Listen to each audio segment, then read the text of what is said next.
في خلقهم إلى حضرة النبي وآل النبي بسر الفاتحة. بسم الله الرحمن الرحيم. الحمد لله رب العالمين الرحمن الرحيم مالك يوم الدين إياك نعبد وإياك نستعين صراط الذين أنعمت عليهم غير المغضوب عليهم ولا الضالين آمين. السلام عليكم ورحمة الله وبركاته.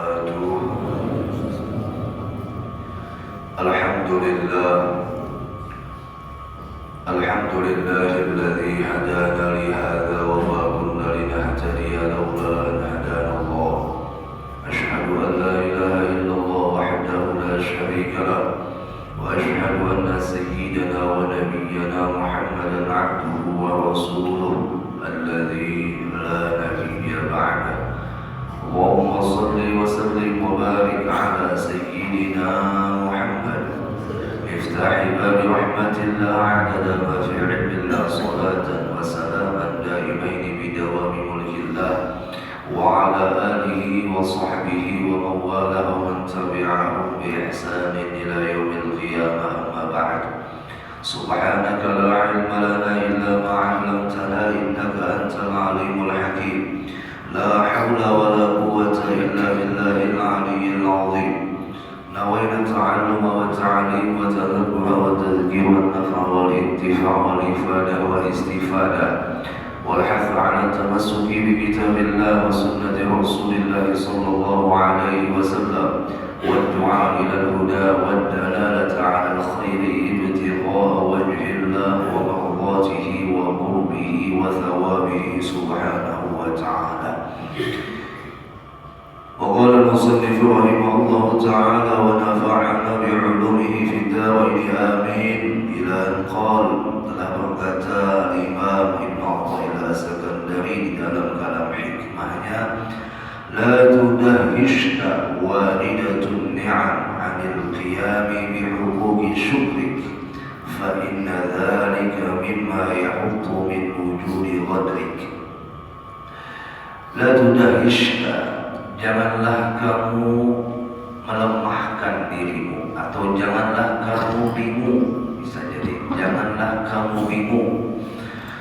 Walidatun ni'am, daripada kucuran nikmat-nikmat Allah yang tak terhitung. Adil qiyam bihuquqi syukrik, daripada pemenuhan hak-hak syukurmu kepada Tuhanmu. Artinya, jangan membuat diri kita itu lemah untuk tidak berbuat syukur karena banyaknya nikmat Allah yang harus disyukuri.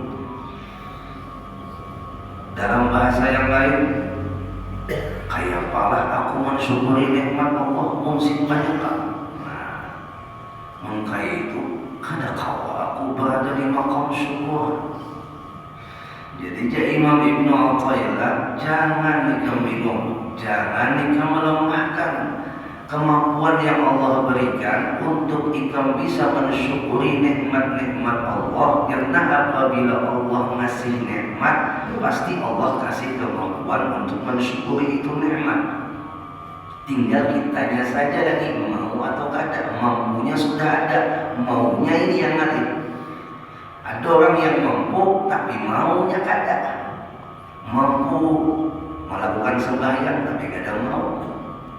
Mampu untuk duduk di majelis ilmu tapi dia kada mau. Nah ini yang lain. Ya. Mampu untuk mensyukuri nikmat Allah, tapi tinggal mau kada kita untuk mensyukuri nikmat itu. Kalau kita mau, pasti kita akan bisa memenuhi yang namanya mensyukuri itu nikmat. Karena kata Imam Ibn Athaillah, fa inna dzalik, maka sesungguhnya dengan demikian itu yang bagaimana?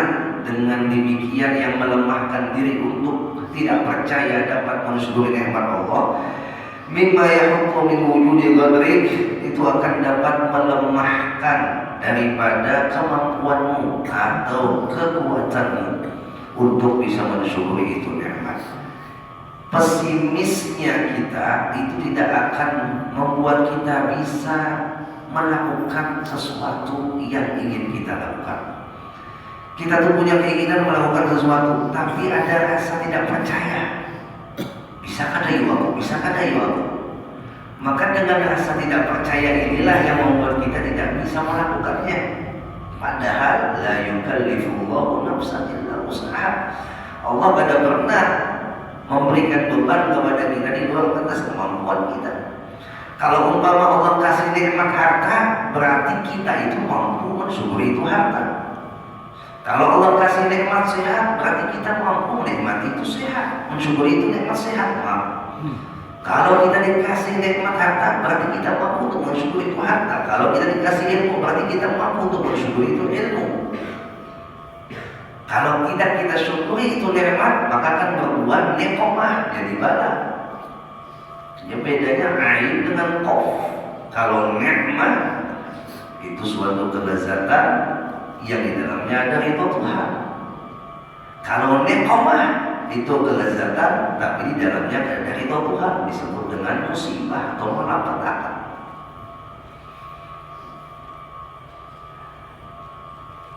Contoh saja Nabiullah Daud alaihissalam ketika bimbang dengan kemampuan untuk mensyukuri nikmat Tuhan. Ujar Nabi Daud, ilahi wahai Tuhan ulun, kaifa an ashkurak, bagaimana ulun itu bisa mensyukuri dia, mensyukuri nikmat Tuhan.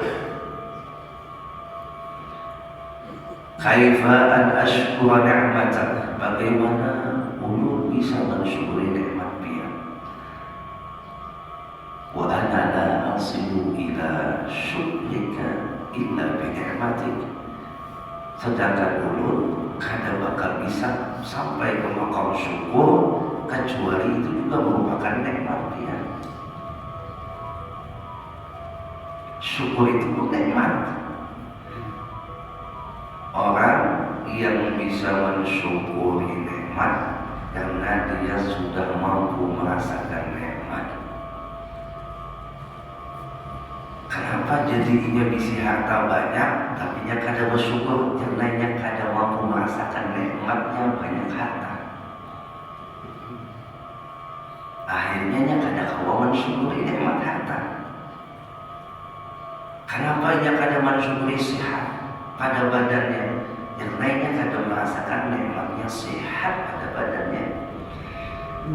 Jadi syukur itu sendiri datangnya karena merasakan nikmat dari itu nikmat. Akhirnya buahnya syukur, dan syukur itu pun adalah nikmat juga. Lalu kata Allah menjawab kepada Nabi Daud, fa'auhallahu ilaih, maka Allah mewahyukan kepada Nabi Daud, ya Daud, alasta ta'lamu anna alladhi bika minat ni'ami minni. Daud, apakah engkau lupa? Apakah kamu kada tahu bahwasanya diri kamu itu pun adalah nikmat dariku? Ujar Allah. Diri kamu sendiri itu adalah nikmat dariku. Artinya Allah itu nak mengingatkan Daud, kamu ingat bahwasanya itu nikmat dariku, itu sudah syukur. Ketika kita tuh merasakan harta itu adalah nikmat dari Allah, sudah syukur. Tapi kalau kita rasa harta itu dari kita, usaha kita, kemampuan kita, itu pada syukur namanya. Walaupun semua harta itu disedekahkannya, tapi inya merasa gawian sedekah itu, gawian inya, mampunya karena inya yang punya kemampuan. Dan itu tidak dianggapnya sebuah nikmat dari Tuhan, dia anggap itulah nikmat dari dirinya. Itu belum syukur. Lalu Nabi Daud menjawab, "Bala ya Rabb, tinggi wahai Tuhan." Lalu Allah mengingatkan Nabi dengan jawaban yang sangat menyenangkan Nabi Daud. Apa kata Allah? "Fa inni arda dzalika minka syukra." Maka sesungguhnya aku, ujar Allah, wahai Daud, dengan kamu pinandu bahwasanya itu nikmat itu dariku, itulah yang aku ridhoi syukurmu. Ya, syukur yang diridhoi Tuhan ketika kita merasakan nikmat itu adalah nikmat dari Tuhan. Wa ma bikum min ni'matin fa minallah. Sudah kita paham segala nikmat ini dari Allah, kita sudah berada di tahapan maqam syukur. Kita bisa mengatakan alhamdulillah itu nikmat. Mengatakan lagi alhamdulillah nikmat yang disyukuri dengan alhamdulillah, berarti tidak habis-habisnya kita dengan syukuri nikmat. Ya. Nah, setelah kita memahami bahwasanya nikmat kita bisa mengatakan alhamdulillah dan nikmat pertolongan Allah, maka alhamdulillah kita itu sudah terpenuhi syukurnya. Ya.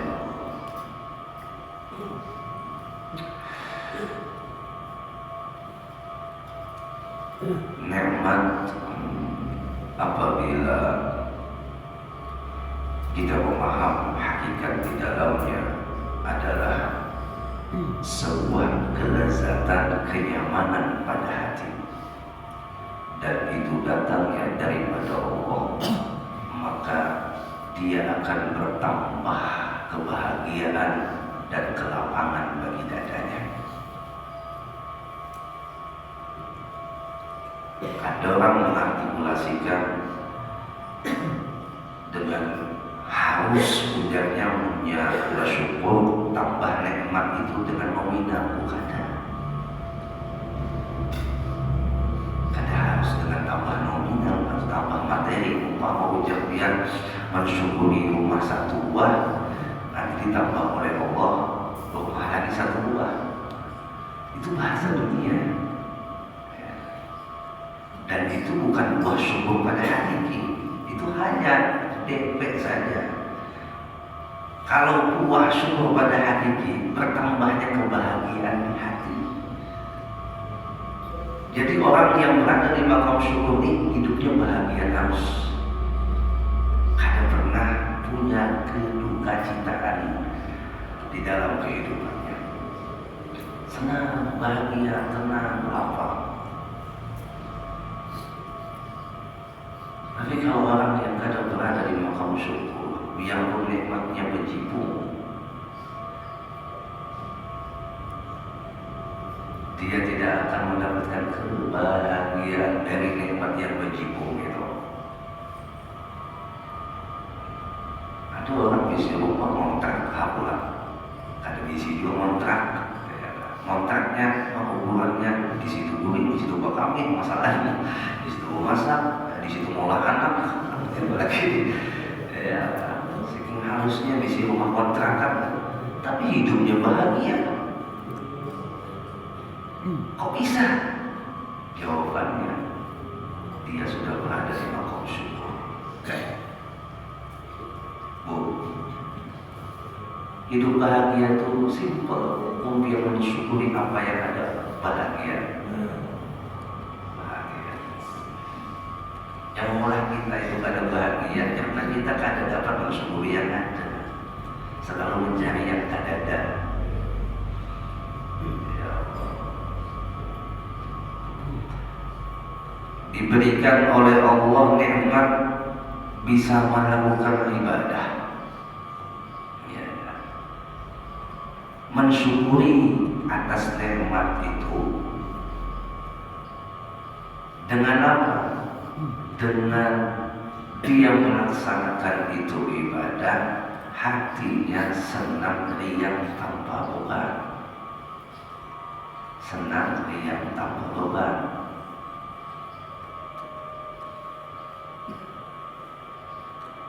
Ada orang yang rela mengeluarkan duit, padahal maaf, dasar makan berbayar cukup, tapi dikeluarkannya duit dasar ongkos tulang ke majelis taklim.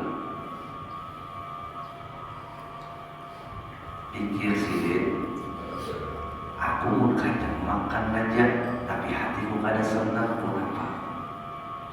Aku bernikmat-nikmat dengan duit itu, makanan yang nyaman, tapi hatiku kada senang. Kenapa? Karena kesenangan sidik duduk di majelis taklim.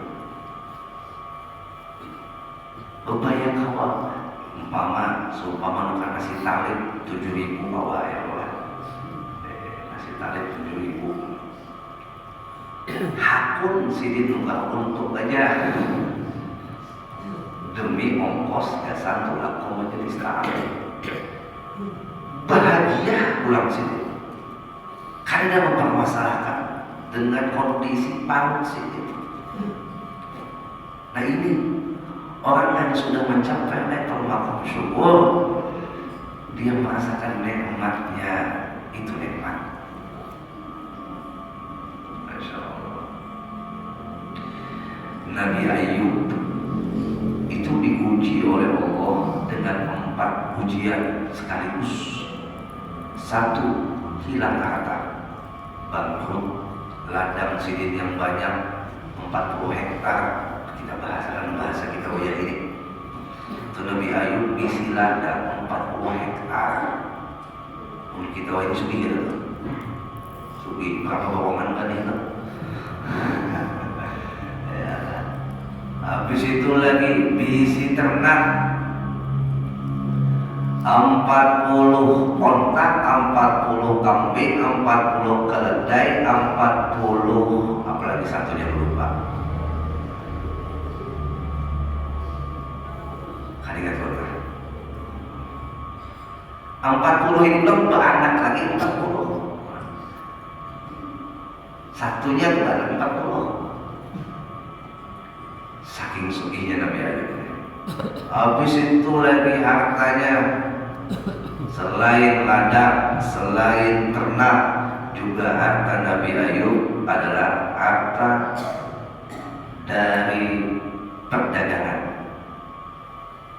Jadi Nabi Ayub ini sebelum diuji hartanya setuyuk dan darui diuji oleh Allah, bangkrut, kemarau panjang, ladangnya habis, tidak berhasil, ontanya, peternakannya matian, dan keledai yang dijual. Di situ lagi ujian yang kedua, Nabi Ayub ditimpakan sakit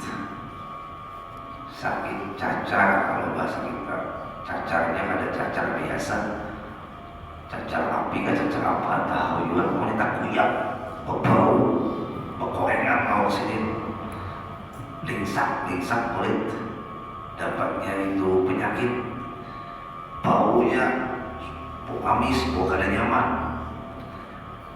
Yang ketiga, karena penyakit itulah istri Sidin. Yang 3 orang meninggalkan Sidin, tinggal 1 yang bertahan. Siapa yang bertahan? Namanya Rahmah. Siapa Rahmah ini? Cucunya atau cicitnya Nabi Yakub. Yang keempat, diusir oleh orang kampung.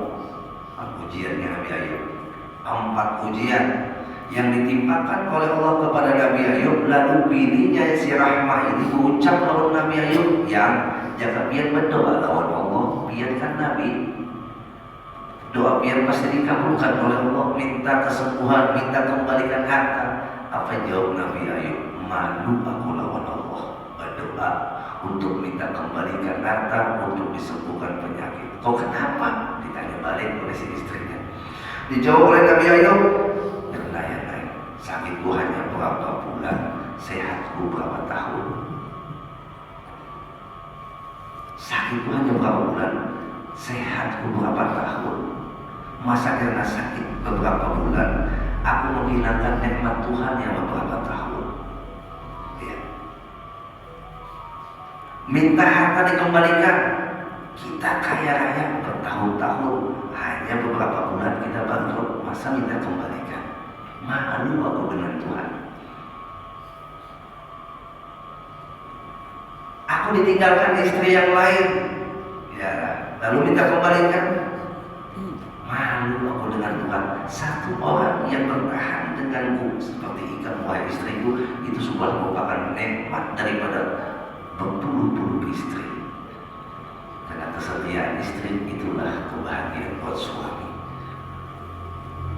Allah yang menunjukkan, kamulah istri yang sampai ke surga. Diusir aku dari orang kampung, keluar. Aku bertahun-tahun bersama mereka. Aku bertahun-tahun dihormati mereka, hanya beberapa bulan aku diasingkan mereka. Aku minta lawan Tuhan, aku malu aku sama Tuhan. Ini dia Nabi Ayub yang mensyukuri nikmat sehingga melupakan yang namanya ujian-ujian Allah yang menyakitkan pada zahirnya. Pada zahirnya pasti sakit, ada nyamannya, ya kan, sudah bangkrut, dari dinyalakan bini, habis itu diusir, pulang sakit secara zahir. Tapi karena sudah berada di maqam syukur, dia Nabi Ayub bisa melewatinya dengan sukses. Nabi kita Muhammad SAW pernah berjalan. Setelah itu beliau membawa kurma yang dibawa Sidin ini, Bapak Ibu, tinggal sebiji. Ada pengemis minta lawan Sidin, minta makanan, minta duit. Ujar Nabi, aku adanya tinggal sebiji ini. Nak dijulung Nabi, sekalinya dijulung Nabi, si pengemis ini memulihkan, kadang menganyanginya. Bahasa kita jarang, kadang menganyanginya. Diambil oleh Nabi.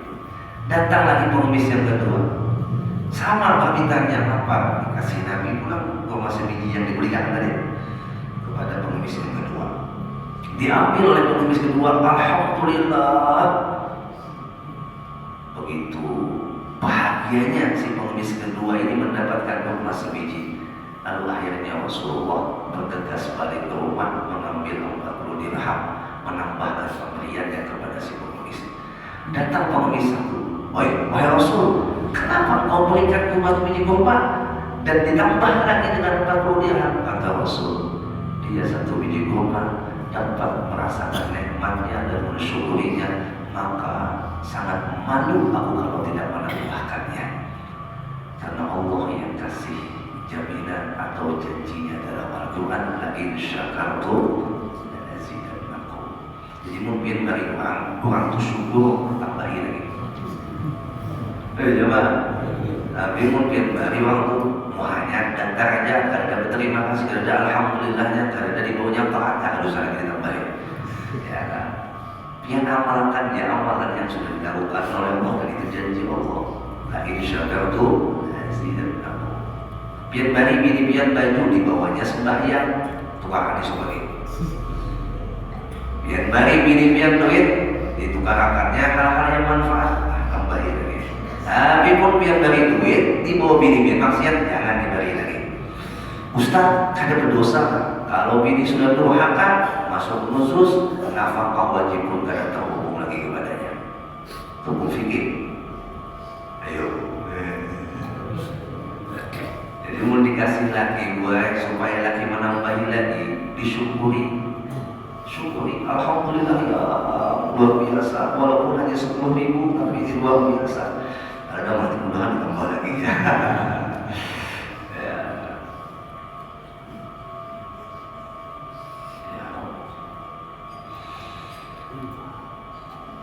Nah, begitulah keadaan orang-orang yang berada di maqam syukur. Dan ketika dia memandang bahwasanya wa in ta'uddu ni'matallahi la tuhsuha, jika seandainya kalian menghitung nikmat Allah maka niscaya kalian tidak akan mampu menghitungnya. Nah, dengan sudah kita ketahui bahwa nikmat Allah itu tak terhitung, tapi jangan membuat kita untuk mundur atau tidak melakukan yang namanya syukur atas nikmat-nikmat itu. Jadi yakinkan di dalam hati, apabila Allah berikan nikmat, maka nikmat yang diberikan oleh Allah itu akan menjadi jalan pian untuk bisa mensyukurinya. Allah tidak akan memberikan satu pemberian kalau tanpa adanya kemampuan si hamba. Allah berikan pian rumah, maka Allah berikan kemampuan untuk membayar listrik di rumah. Itu bahasanya. Allah berikan pian mobil, yakin aja Allah akan memudahkan pian untuk membayar pajak mobil. Allah kasih pian bini, maka yakin aja Allah akan memampukan pian untuk menghidupi bini.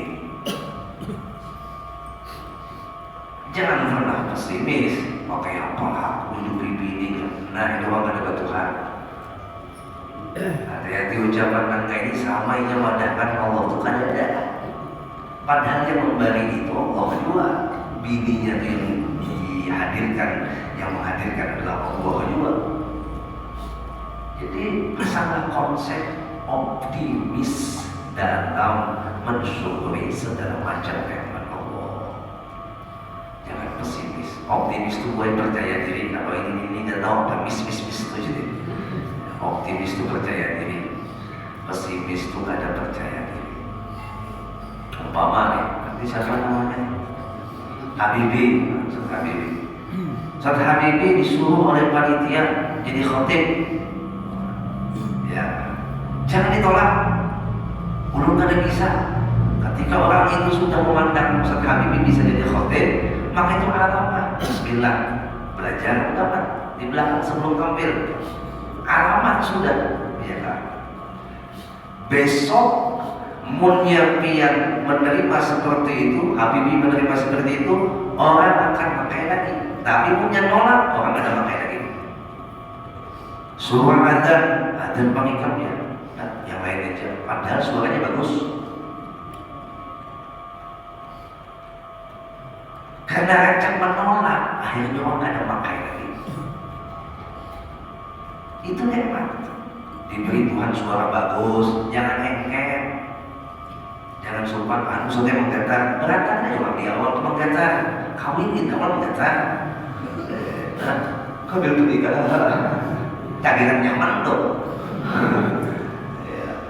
Wajar menggetar, masih menggetar terus karena bakalan mau.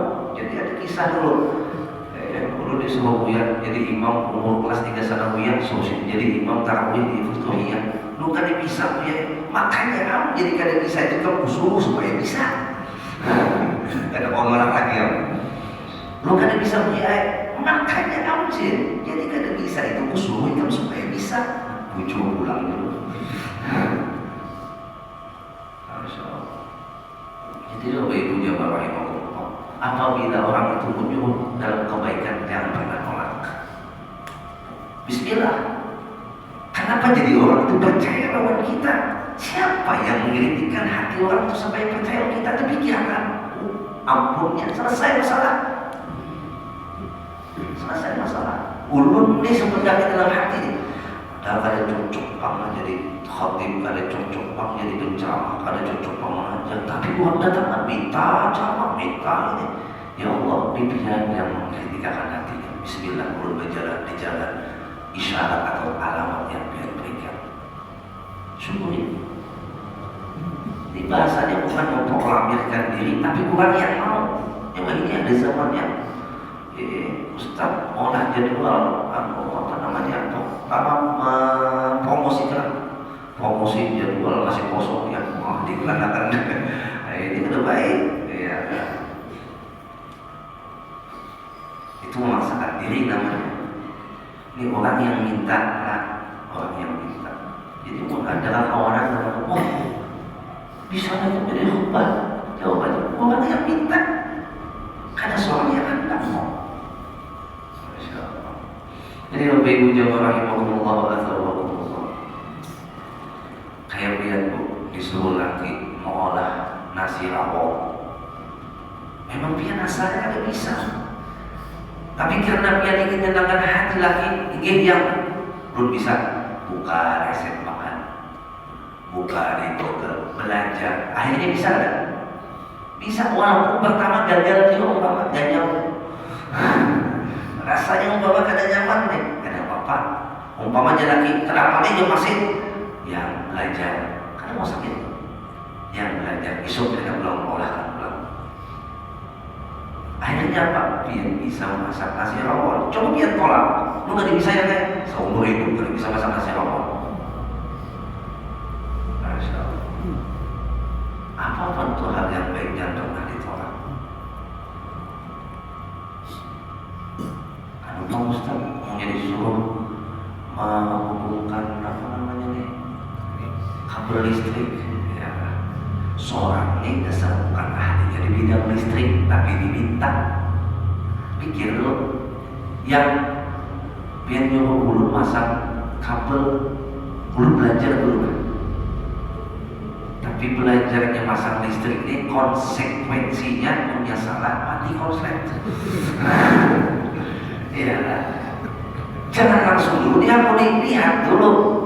Coba dengan hal yang kecil. Kalaupun dia ingin mau bisa, pasti bisa. Tapi jangan sistematisnya langsung kayak sok bisa. Ini bersangkut paut dengan nyawa. Belajar, Masya Allah, ini hendak kayak apa aja tuh kita lah dimudahkan oleh Allah ilmunya dengan adanya internet. Ya, jangan terbalik, urusan ilmu agama buka Google, urusan ilmu dunia ada akun. Padahal ilmu agama harusnya ujung-ujung duduk di majelis, duduk di sekolahan, duduk ada guru itu yang bagusnya belajar ilmu agama. Kalau buka internet tuh hanya sekedar memantapkan ilmu yang ada.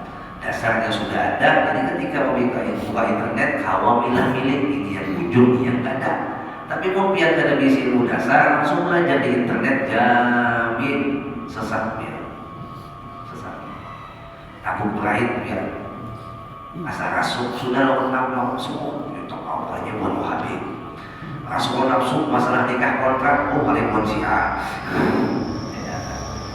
Jadi untuk dunia Allah hadirkan kemudahan ilmunya melewati internet. Kipas rusak, kadang belum banyak, belum buka dulu, pikirkan dulu, pahamkan dulu. Punya kada paham kada paksa, timbul kita mau jadi tambah. Pahamkan dulu, sama kita kayak belajar dulu. Pahamkan dulu, punya kada paham, jangan dulu menyampaikan bahaya, bisa menyesatkan orang, bisa menyesatkan orang. Ya tadi membaca huruf Arab Melayu ulang intaha, sahabatnya ini Tuhan. Untuk ini Tuhan kada ditahi. Masya Allah. Jadi percayalah, ketika Allah sudah memberikan kita itu nikmat, maka yakinlah kita mampu mensyukuri itu nikmat. Jalani, hadapi dengan penuh percaya diri bahwasanya biar atau kita semua akan bisa berada di maqam syukur. Mudah-mudahan. Nih, kayak dia belajar ilmu ini, ya kan? Kita ambil contoh Bu Intan Pian memasukkan kuliah di bidang kedokteran. Kira-kira Bu Intan Pian hendak jadi apa? Pian? Jawaban hendak jadi apa? Hendak jadi dokter. Allah nih memudahkan kita belajar ilmu ini, berarti Allah hendak menjadikan kita apa? Tuh konsep pemikiran kita. Kita belajar ilmu ini berarti Allah hendak menghendaki kita bisa di makom ini. Allah yang menghantarkan kita belajar ilmu ini. Sama kayak kuitan kita memasukkan sekolah di bidang dokter. Maunya kuitan adalah anak yang dimasukkan ke kedokteran itu jadi dokter. Ini contoh, walaupun hakikatnya besok mau jadi apa itu urusan Allah. Maunya kuitan itu mengarahkan ke situ, berarti ada tujuan. Kayak tujuan Allah mengarahkan kita belajar ini pasti ada tujuan. Lalu al-afkar minal aqdar. Ini pemikiran ini adalah bagian dari takdir. Kemana kita memikir itulah takdir kita, sebenarnya seperti itu. Tarik kemana? Tarik ke hadis kursi. Ana inda dhanni abdi bi. Aku apa yang disangka hambaku itu yang kujadikan. Kita pandangan manusia percaya, optimis, percaya diri. Pandangan Tuhan ada percaya, berarti kita sama menuhankan manusia. Nah ini yang kita tanamkan Bu. Jadi Bu, apapun yang sudah diberi Tuhan, syukuri, akan terasa hebat. Ya Allah.